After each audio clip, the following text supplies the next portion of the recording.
বড় আলামত, ছোট ছোট আলামত সমস্ত হাদিসগুলো এক জায়গায় করলে 100টার কিছু বেশি হয় কিয়ামতের আলামত, কিছু কম বেশি 100র মতো কিয়ামতের ছোট ছোট আলামত আছে। আর বড় বড় আলামত রাসূলুল্লাহ 10টা উল্লেখ করেছে। কটা? 10টা। আল্লাহ রাসূল বলেছেন, আল্লাহর হাবিব বলেছেন 10টা আলামত না আসা পর্যন্ত কিয়ামত হবে না। 10টা আলামত না আসা পর্যন্ত কিয়ামত হবে না। লা তাকুমুস সাআত হাত্তা তারাউ ক্বাবলাহা 10 আয়াত, যতক্ষণ পর্যন্ত না তোমরা 10টা নিদর্শন না দেখবে ততদিন পর্যন্ত কিয়ামত হবে না। সেগুলো কি কি? রাসূলুল্লাহ বলেছেন এগুলো হচ্ছে বড় বড় 10টা আলামত। বড় বড় 10টা আলামত আল্লাহ নবী বললেন সেটা হচ্ছে ধোঁয়া। 1 নাম্বার ধোঁয়া বার হবে। হাদিস যেভাবে আছে সেইভাবে বলছি, কিন্তু এটা সিরিয়াল নয়, সিরিয়াল অন্যভাবে।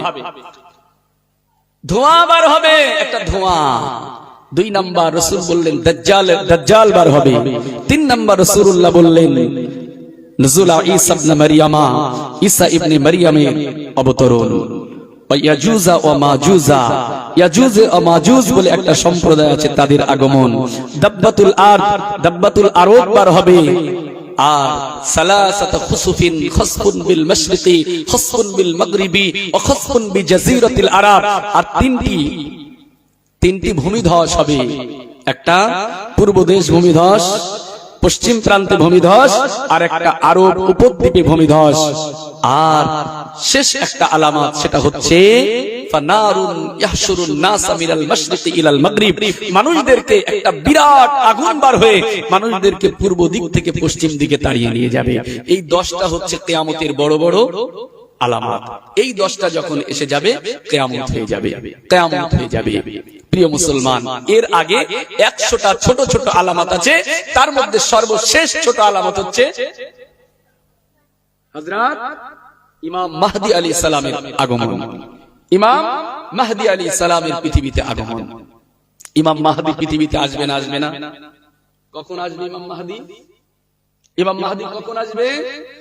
গোটা পৃথিবীটা যখন অত্যাচার, অনাচার, খুন খারাপি, জিনা, ব্যভিচার, নোংরামিতে যখন গোটা পৃথিবীটা ভরপুর হয়ে যাবে, এমনকি গোটা পৃথিবীর মুসলমানেরা যখন কোণঠাসা হয়ে যাবে, ওই সময় ইমাম মাহদী এসে আবার মুসলমানদের পূর্ব অবস্থায় ফিরিয়ে আনবেন। জোরে বলুন সুবহানাল্লাহ। আমি এই আলামতগুলো বলতে গেলে অনেক দেরি হয়ে যাবে। ইমাম মাহদী আসবেই। রাসূলুল্লাহ বলেছেন আল মাহদিউ আজলাল জাবহাতি ওয়া আনাল আনাতি ইয়ামলাউল আরদা কিসতান ওয়া আদলা। কামা ইমাম মাহদী আসবে, যার মুখটা হবে উজ্জ্বল, যার নাকটা হবে খাড়া।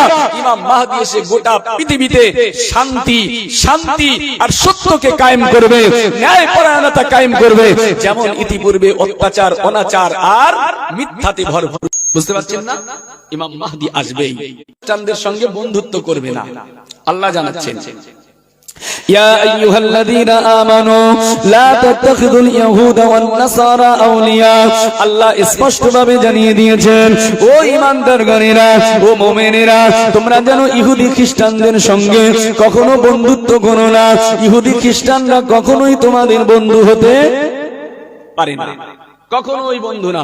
সারা জীবন মুসলমানদের শত্রু হচ্ছে ইহুদি খ্রিস্টান। আল্লাহ কোরআনে জানিয়েছে সেই ইহুদিদের সঙ্গে এক পর্যায়ে মুসলমানদের একটা শান্তি চুক্তি হবে, সহিহ বুখারীতে এসেছে। আর সে সময়টা আমার মনে হয় প্রায় আগত, কারণ এখনো মুসলমানদের শত্রু খ্রিস্টান নেই, আছে। এরপরে আমরা দেখেছি যখন ইসরায়েল আর ফিলিস্তিন যুদ্ধ চলছে, সোশ্যাল মিডিয়ায় একটা জিনিস একেবারে ভাইরাল হয়ে গিয়েছে যে আমেরিকার প্রেসিডেন্ট জো বাইডেন এই সময় তিনি তার হোয়াইট হাউসে একটা বড় ইসলামিক স্কলার নিযুক্ত করেছে।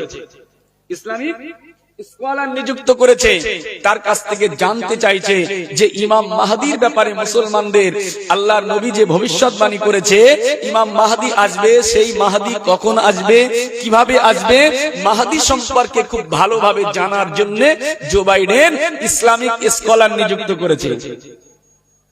এটা কি একটা প্রমাণ হয় না যে বুঝতে চাইছে মুসলমানদের ব্যাপারে, ইমাম মাহদির ব্যাপারে? এটাই কিন্তু আশা করা যায় রাসূলুল্লাহর ভবিষ্যৎবাণী খুব শীঘ্রই বাস্তবায়িত হতে চলেছে।